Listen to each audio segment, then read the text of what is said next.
तो चलिए दोस्तों शुरू करते हैं। शुरू करने से पहले आपको जानकारी दे देता हूँ, इस वीडियो के अंतर्गत अपन चैप्टर नंबर 2 और चैप्टर नंबर 3 करने वाले हैं। और ये अपने राजस्थान बोर्ड की जो 10वीं क्लास की जो किताबें हैं उनका चैप्टर 2 और चैप्टर 3 पढ़ने वाले हैं। देखो मैंने आपको बताया है कि राजस्थान की कोई सी भी एग्जाम हो उसमें RBSC और NCERT की जो बुक्स चलती है उनके जो चैप्टरों के लास्ट में और बीच में जो क्वेश्चन दे रखे होते हैं उनको बोलते हैं वस्तुनिष्ठ प्रश्न। उन वस्तुनिष्ठ प्रश्न से बाहर कुछ भी नहीं जाता है। अपने CT ग्रेजुएशन वाले पेपर को एग्जाम्पल देख लिया होगा। राजस्थान के जीके के जितने भी क्वेश्चन आए थे उसमें से 95 प्लस क्वेश्चन यहीं से मिले थे। ठीक है, एक दो क्वेश्चन बाहर से बना देता है वो, लेकिन 95 प्लस क्वेश्चन यहीं से मिलते हैं और अपना सिलेक्शन होने के लिए कोई नहीं रोक सकता। तो सबसे पहले आपको चैनल को सब्सक्राइब कर लेना है, क्योंकि आने वाले एग्जाम के लिए जैसे 10+ CT 10+2 का पेपर होगा, उसके बाद में पशु परिचर का होगा, फिर RS का होगा 2 तारीख को, उसके बाद में पटवार का एग्जाम होगा। सभी में राजस्थान जीके आती है और राजस्थान जीके के लिए आपको NCERT और RBSC की जो किताबें हैं उनके प्रीवियस ईयर के क्वेश्चन करना जरूरी है। ठीक है, उनके जो वस्तुनिष्ठ प्रश्न उनको करना जरूरी है। इस वीडियो के अंतर्गत अपन चैप्टर नंबर 3 स्टार्ट करते हैं। 2 चैप्टर करने वाले हैं, चैप्टर 3 और चैप्टर 2 करने वाले हैं। पहले चैप्टर 3 करेंगे, उसके बाद में चैप्टर 2 करेंगे। तो इस चैप्टर का नाम है परंपरागत जल प्रबंधन। चैप्टर इजी है लेकिन क्वेश्चन अच्छा पूछा जाता है। ठीक है, देखते जाओ आप। पहला क्वेश्चन है, निम्नलिखित में से कौन सा परंपरागत जल का स्रोत नहीं है। देखो पहला ही क्वेश्चन ऐसा है, कंफ्यूज कर देता है। तो कौन सा परंपरागत स्रोत नहीं है, यानी कि कौन सा पहले से चला नहीं आ रहा। तो खड़ीन पहले से चला रहा, झालरा पहले से चला रहा, झील भी पहले से है, खाई कौन सी है, गैर परंपरागत स्रोत है।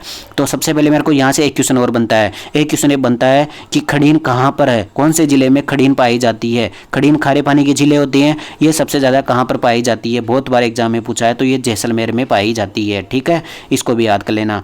अगला क्वेश्चन है क्वेश्चन नंबर 2, काला सागर तालाब किस जिले में स्थित है। आधी जनता यहीं फेल भाई साहब। काला सागर तालाब, ये तालाब की कोई याद ही नहीं रखता। तो काला सागर तालाब कहाँ पर है, ये अपने सवाई माधोपुर में। कहाँ पर है, सवाई माधोपुर में। इसके बाद में अगला क्वेश्चन है, सांबर झील किस जिले में स्थित है। तो सांबर झील जयपुर में स्थित है। आप तो मुझे ये बताओ कि सांबर झील है, यहाँ पर कौन सी कंपनी या किस संस्था के द्वारा नमक उत्पादन किया जाता है, यह आप कमेंट करके मुझे बताना। ठीक है, इसके बाद में है, चांद बावड़ी कहाँ की स्थित है। ये इतना फेमस क्वेश्चन है, इतनी बार एग्जाम में पूछा हुआ है, 4 से 5 बार एग्जाम में पूछा हुआ है, जो कि आंसर होता है आबानेरी दौसा। आबानेरी दौसा। देखो 2 चांद बावड़ी है, लेकिन मेन कौन सी है, चांद बावड़ी कहाँ की स्थित है, आबानेरी दौसा की। एक चांद बावड़ी जोधपुर में भी है, लेकिन आपको ये याद रखना, ये ज़्यादा एग्जाम में पूछी जाती है। इसके बाद में अगला क्वेश्चन आता है, खड़ीन का आविष्कार किसने किया था। ये देखो मैंने अभी बताया था ना भाई, खड़ीन सबसे ज़्यादा कहाँ पर है, जैसलमेर में। और जैसलमेर में जब पहले पालीवाल ब्राह्मण रहते थे, उन्हीं की खोज थी। पालीवाल ब्राह्मण क्या करते थे, झील बना देते हैं। झील क्या होती है, गड्ढा ही तो होता है। तो ये गड्ढा बना देती है, जो पालीवाल ब्राह्मण थे वो गड्ढा बना देते थे, जिसके कारण से जो भी वार्षिक जो पानी आता था, बरसात का जो पानी आता था, वो सारा इकट्ठा हो जाता था और ये एक तरह से खारी पानी की झीलें होती थी। ठीक है, इसके बाद में नाड़ी का सर्वप्रथम आविष्कार किसने किया था। नाडी नहीं होती क्या, नाडी नाडा अपने गाँव में बोलते हैं। तो नाडी का सर्वप्रथम आविष्कार किसने किया था, चंद्रगुप्त मौर्य ने। चंद्रगुप्त मौर्य कौन थे, मौर्य काल के सर्वप्रथम शासक थे। ठीक है, इसके बाद में आगे बढ़ते हैं अपन। सुदर्शन झील का निर्माण किसने करवाया था। सुदर्शन झील का निर्माण किसने करवाया था। तो आप ध्यान रखना भाई, दर्शन का मतलब होता है देखना और सु का मतलब होता है अच्छा दर्शन देखने के लिए किसने, राव जोधा ने अच्छा दर्शन देखने के लिए सुदर्शन झील का निर्माण करवाया था। ठीक है, ये इंपॉर्टेंट क्वेश्चन है, हर कोई बाहर हो जाएगा इससे। ठीक है, अगला क्वेश्चन पढ़ते हैं। क्वेश्चन नंबर 8वां है, महामंदिर झालरा कहाँ का प्रसिद्ध है। महामंदिर, देखो सबसे पहले तो आपको अगर झालरा याद नहीं रहे तो महामंदिर किसकी प्रधान पीठ है, सबसे पहले तो ये बताओ। महामंदिर अपने नाथ संप्रदाय की प्रमुख पीठ है। किसकी है, नाथ संप्रदाय की प्रमुख पीठ है। और कहाँ पर है, जोधपुर में है। तो महामंदिर झालरा भी कहाँ पे हो जाएगा, जोधपुर में हो जाएगा। ठीक है, इसके बाद में क्वेश्चन नंबर 9 क्या कह रहा है, भारत पाक सीमा पर किसकी मात्रा अधिक है। यानी भारत और पाकिस्तान की सीमा पर किसकी मात्रा अधिक है। तो वहाँ पर जो कुई होती है ना, कुई, एक तो होता है कुआ और एक होती कुई, जिसको बोला जाता है बेरी भी बोला जाता है। तो कुई और बेरी सबसे ज़्यादा है वहाँ पर भारत और पाकिस्तान की सीमा पर। ठीक है, तो इस चैप्टर के अंतर्गत तो ये अपने जल परंपरागत स्रोत पढ़ लिए। इसके बाद में चैप्टर नंबर 2 करेंगे। अब ये चैप्टर 2 बहुत ज़्यादा इंपॉर्टेंट है। अभी तक आपने चैनल को सब्सक्राइब नहीं किया तो चैनल को सब्सक्राइब कर लो, और आपको ये वस्तुनिष्ठ प्रश्न पढ़ना अनिवार्य है, तभी आप कॉम्पिटिटिव एग्जाम में सक्सेस हो सकते हो, इसके बिना नहीं हो सकते। तो अब चैप्टर नंबर 2 स्टार्ट करते हैं। स्वतंत्रता पूर्व राजस्थान का शैक्षिक परिदृश्य बात कर लेते हैं। तो सबसे पहले आने की आज़ादी से पहले राजस्थान में क्या क्या शिक्षा का क्या क्या मतलब कितना लेवल था, ये देख लेते हैं। अगला पहला क्वेश्चन है, देसी शिक्षा में जेएनयू के शिक्षण संस्थानों को क्या कहा जाता था?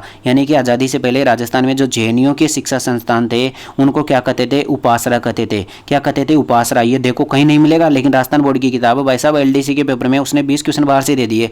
वो क्या बोल रहा था कि आपको अपनी जो राजस्थान बोर्ड की जो 6 से जैसे क्वालिफिकेशन दे रखा है, क्वालिफिकेशन के हिसाब से उतनी किताबों में से कुछ भी पूछ सकता है। तो ऐसे क्वेश्चन पूछ लेता, फिर वो अपन प्रीवियस ईयर के पढ़ जाते हैं, उनमें कुछ नहीं रहता, फिर नया क्वेश्चन आ जाता है। क्वेश्चन नंबर 2 है, राजस्थान में सर्वप्रथम विधि कॉलेज कहाँ खोला गया? ये देखो मेयो कॉलेज हर कोई पूछता है, विधि कॉलेज का किसी को ध्यान ही नहीं है। तो सर्वप्रथम विधि कॉलेज उदयपुर में खोला गया था। कहाँ पर खोला गया था? विधि से उदयपुर में खोला गया था। इसके बाद में अगला पढ़ते हैं, सिलोन योजना का संबंध किससे है? अगर ये क्वेश्चन पूछ लिया तो आधी जनता बाहर। सिलोन योजना का संबंध है कृषि तकनीकी से। किससे है? कृषि तकनीकी से। ठीक है, इसके बाद में आगे बढ़ते हैं अपन। अगला क्वेश्चन है, वुड डिस्पैच कब आया था? वुड डिस्पैच देखो ये अपने राजस्थान की जीके में पढ़ाया नहीं जाता है, लेकिन राजस्थान जीके का क्वेश्चन है।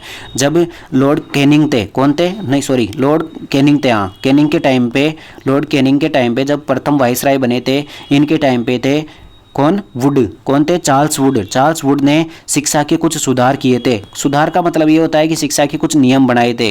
ठीक है, उनको कहा जाता था वुड डिस्पैच। वुड इसलिए क्योंकि चार्ल्स वुड ने निकाला था और वुड डिस्पैच इसका नाम पड़ गया था। तो वुड डिस्पैच कब आया था भारत में? तो वुड डिस्पैच 1854 में आया था। याद कैसे रखोगे? 1854। कब? 1854। भाई डेट ही तो याद रखनी है अपने को, 1854। तो वुड डिस्पैच कब आया था? 1854 में आया था। अगला क्वेश्चन है, वनस्थली विद्यापीठ का प्रारंभ कब किया गया था?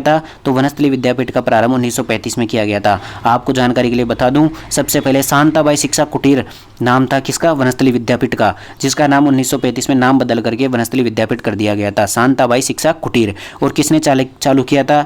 रत्नाबाई शास्त्री ने। रत्नाबाई शास्त्री कौन थी? हीरालाल शास्त्री की पत्नी थी।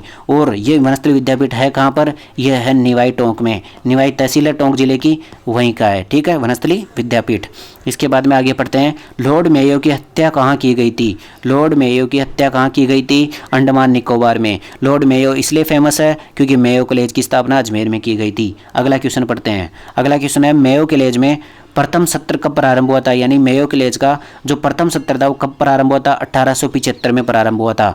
ठीक है, इसका एक क्वेश्चन और याद रखना, मेयो कॉलेज है, इसका जो प्रथम विद्यार्थी था वो कौन था? तो अलवर का एक शासक था, यानी महाराजा का एक बेटा था, उसका नाम था क्या था? मंगल सिंह। क्या था? मंगल सिंह। ठीक है, मंगल सिंह यह मेयो कॉलेज का प्रथम विद्यार्थी था। ठीक है, इतना समझ में आ गया। एक क्वेश्चन और बनता है कि मेयो कॉलेज की स्थापना कहाँ पर की गई थी? तो यह अजमेर में की गई थी। कहाँ पर की गई थी? अजमेर में की गई थी। कब की गई थी? 1875 में। सब प्रीवियस ईयर के क्वेश्चन है, सब आ चुके हैं, एग्जाम में पूछे जा चुके हैं। ठीक है, अगला क्वेश्चन है, कंपनी ने राजकीय भाषा के रूप में अंग्रेजी को मान्यता कब प्रदान की? तो सन 1835 में अंग्रेजी को राजकीय भाषा प्रदान कर दी गई थी। ठीक है, उस टाइम पे कंपनी यानी कि ईस्ट इंडिया कंपनी का राज चलता था।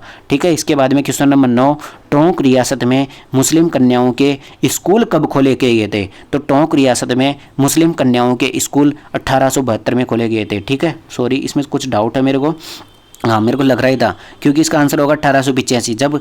जब मतलब कि 1885 डेट याद है कि किस लिए भी इंपॉर्टेंट है, क्योंकि इस दिन भारतीय राष्ट्रीय कांग्रेस पार्टी है, उसकी स्थापना भी 1885 में हुई थी। अब ये बताओ, कांग्रेस पार्टी की स्थापना करने वाले अध्यक्ष कौन थे? वो थे एओ ह्यूम। कौन थे? एओ ह्यूम। ये भी एग्जाम में पूछा हुआ है, और इसी डेट से याद रख लेना कि टोंक में जो मुस्लिम कन्याओं के लिए स्कूलें खोली गई थी वो भी 1885 में खोली गई थी। ठीक है, इसके बाद में अगला क्वेश्चन आता है, मिशनरी संस्था कन्या वर्नाकुल स्कूल का आरंभ कब हुआ था? मिशनरी संस्था कन्या वर्नाकुल स्कूल का आरंभ 1861 में हुआ था। ठीक है, इतना याद रख लेना। तो इस वीडियो के अंतर्गत अपन ने चैप्टर 2 कर लिए, चैप्टर 2 और 3 दोनों क्लियर हो चुके हैं अपने। अब अगले वीडियो के अंतर्गत अपन ने अगले चैप्टर करेंगे। अब मैं सोच रहा हूँ कि थोड़ा वीडियो बड़ा बनाऊँ, लेकिन क्या होता है कि बच्चे पूरा वीडियो नहीं देखते, जिसके कारण से फिर उनके स्किप कर जाते हैं। एक चैप्टर तो वैसे ही खा जाते हैं। ठीक है, तो पूरे चैप्टर नहीं करोगे तो फिर एग्जाम में भी पूरे नहीं कर पाओगे। ठीक है, और आपको पता ही है अपना आरबीएससी और एनसीईआरटी के वस्तुनिष्ठ प्रश्नों के अलावा कुछ भी नहीं करवाते हैं बाहर का, और इन्हीं से राजस्थान जी के पूरी की पूरी पूछी जाती है। ठीक है, 95% क्वेश्चन यहीं से आते हैं, तो आने वाले एग्जाम के लिए बहुत ज़्यादा इंपॉर्टेंट है। अब आपको क्या करना है, सबसे पहले तो इस चैनल को सब्सक्राइब कर लो। ठीक है, सब्सक्राइब करने के बाद तुरंत अपने चैनल पर जा करके आगे की वीडियो देख लो। अगर पीछे के नहीं देखे तो पीछे के जाके देख लो। अपन 6 से 12 तक के सारे किताबें जो चैप्टर है उन सब के वस्तुनिष्ठ प्रश्न करने वाले हैं। ठीक है, तो इस वीडियो के लिए इतना ही। धन्यवाद।